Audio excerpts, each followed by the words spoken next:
pay the price. Mayor Elor, Shlomit Lear, let's first look at the social perspective. Everyone had their mind up even before the trial began. How quickly do you think this case highlighted the divide in Israeli society, Mayor? From day one, absolutely. There's no doubt about that. We have to understand that when we talk social in Israel, we talk politics. And since we live in a very highly divided country, everything is being tested and examined in the prism of, where you stand, right? And so the controversy is very real, very deep, and sometimes very heated. Unfortunately, I might say. And it taps into this divide very quickly.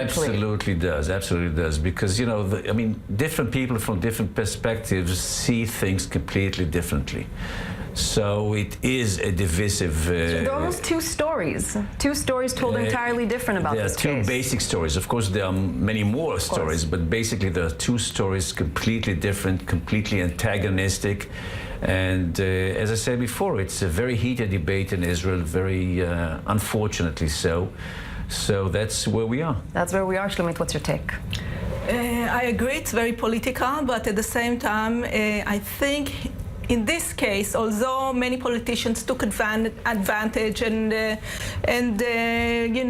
strengthened their opinion on the back, some exactly. say... In what ways would you say the political establishment amplified the divide in this case? Well, one can say that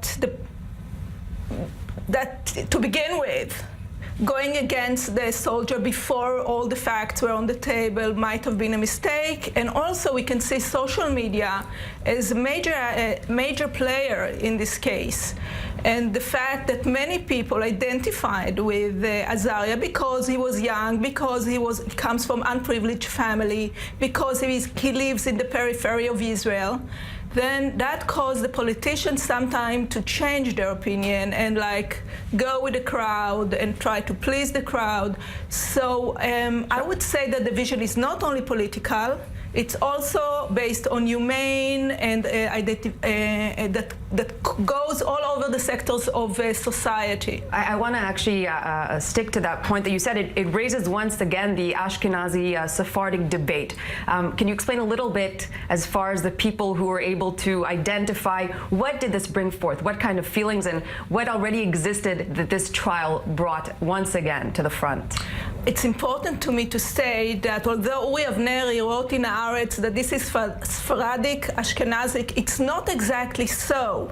So some people try to divide the society even further. Maybe Meir would agree with me based on ethnic origin. But Azaria comes from a Sephardic family, non-privileged, not part of the Israeli elites part of society. There are a few dimensions here. There's periphery, there's not being part of the elite. Absolutely. There's a background. And I think that's one of the reasons he got many people to feel for him, because one might say that if he was part of a more hegemonic part of society, if he knew to talk in the same codes the system talks, he might have managed not to go to trial, and the thing would have been hashed as previous cases. I'm not saying that's a good thing to do, but the feeling is because he is Sephardic, not connected, not part of hegemonic society, he got punished, and his case is sort of like a showcase.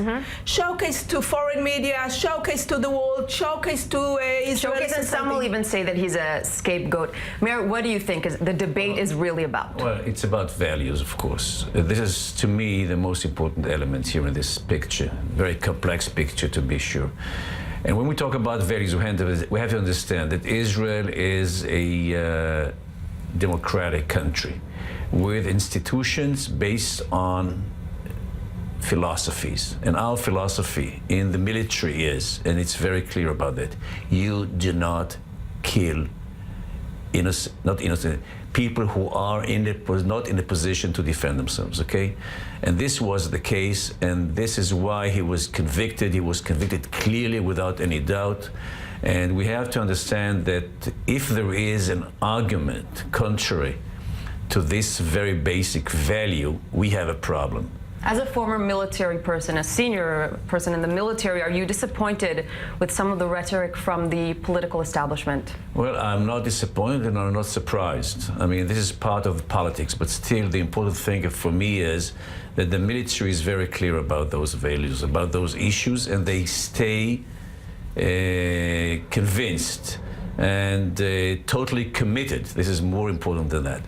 Against all the political rhetorics and the street rhetorics and the media rhetorics, etc., etc. There is no doubt within the military, especially, of course. And we do see that the military is in line with one another while the political establishment is divided. Shlomit, you mentioned, I want to very quickly touch upon the social media aspect. Today, a lot of the public has lost trust in the main traditional media. How do you think the social media cover this, and how much did it influence the trial and the public? Tremendously. To begin with, I again think that it wouldn't have grown to the dimension it did if it wasn't caught on camera. Of course. This began the whole thing, the fact that it was on camera, that it was all over the world, that there was a message, an important message, but a message to be conveyed. Social media was totally inflamed in this story. Azaria was perceived by some as everyone's son, and a lot of people, the discussion was very heated. The discussion affected mainstream media.